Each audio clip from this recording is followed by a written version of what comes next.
Olá, bem-vindos! Hoje a gente vai mergulhar fundo num estudo que tem tudo para ser um divisor de águas na cardiologia pediátrica.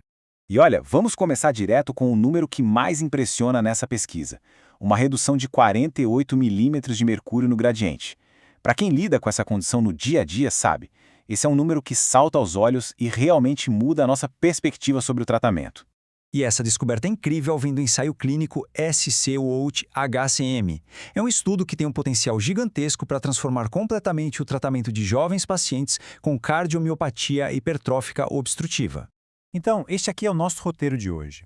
A ideia é construir um raciocínio clínico completo, passo a passo, desde o tamanho do problema até a solução que esse estudo propõe.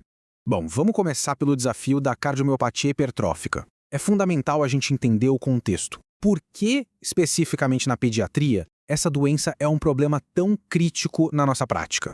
Só para a gente relembrar rapidinho, a MCH é basicamente essa hipertrofia do ventrículo esquerdo sem uma causa óbvia, como hipertensão ou uma doença na válvula aórtica. É uma condição genética que faz o coração trabalhar de um jeito bem diferente e com consequências bem sérias.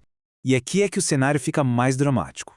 Em crianças e adolescentes, o prognóstico é bem pior. A doença costuma ser mais agressiva e, o que é mais frustrante, até agora, a gente não tinha nenhuma terapia específica aprovada para eles. O que a gente faz é usar medicamentos de adultos, que no fundo só aliviam os sintomas, mas não tratam a causa do problema. E foi exatamente para preencher essa lacuna, essa necessidade urgente que a gente sente na prática pediátrica, que o estudo SCOUT-HCM foi desenhado. O foco da intervenção é o mavacamten. Pensa nele como uma espécie de freio molecular, sabe? Ele age direto na miosina cardíaca, que é a proteína que causa aquela contração exagerada do coração na MCH. Ele vai na raiz do problema. Agora, vamos olhar para o desenho do estudo, que é algo muito importante. A gente está falando de um ensaio clínico padrão ouro, fase 3, randomizado, duplo cego, controlado por placebo. Ou seja, é o mais alto nível de evidência que a gente pode ter. E isso é fundamental para avaliar a eficácia do mavacamten nessa população tão vulnerável de 44 adolescentes. E os critérios de inclusão foram bem rigorosos para garantir que o estudo pegasse exatamente aquele perfil de paciente que a gente vê no consultório: adolescentes com sintomas, com uma obstrução importante do ponto de vista hemodinâmico e um detalhe crucial, com a função sistólica preservada, ou seja, com uma fração de ejeção de 60% ou mais. Muito bem. Então vamos avançar e ver como todo esse cuidado no desenho do estudo se refletiu nos resultados, começando pelo desfecho principal. E esse gráfico aqui é fantástico.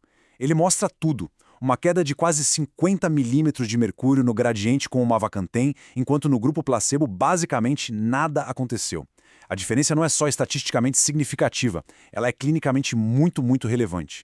Mas a história não para por aí. Os efeitos positivos do tratamento foram muito além de simplesmente reduzir o gradiente. Parece que a medicação mexe com a doença de uma forma mais profunda.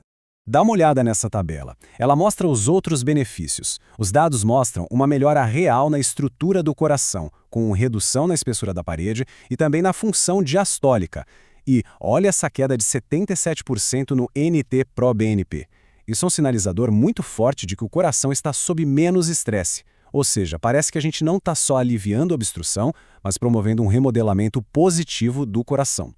Tá, mas e aí? O que tudo isso significa para a nossa prática? Como que esses dados podem mudar a forma como a gente cuida dos nossos pacientes adolescentes?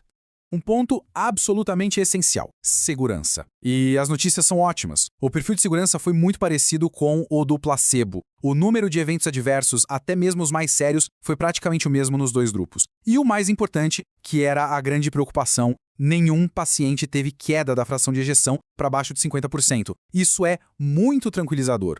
Então, a grande mensagem para levar para casa é que o mavacamten surge como uma terapia-alvo, uma medicação que ataca a causa da doença, com um perfil de segurança bem favorável. É uma virada de chave, sair de um tratamento que só alivia sintomas para um que atua na fisiopatologia. Certo. Agora, para a gente fixar bem o que vimos, vamos passar por algumas perguntas rápidas. A primeira: qual foi o desfecho primário do estudo e qual foi a magnitude daquele efeito, aquele primeiro número que já nos deixou de queixo caído?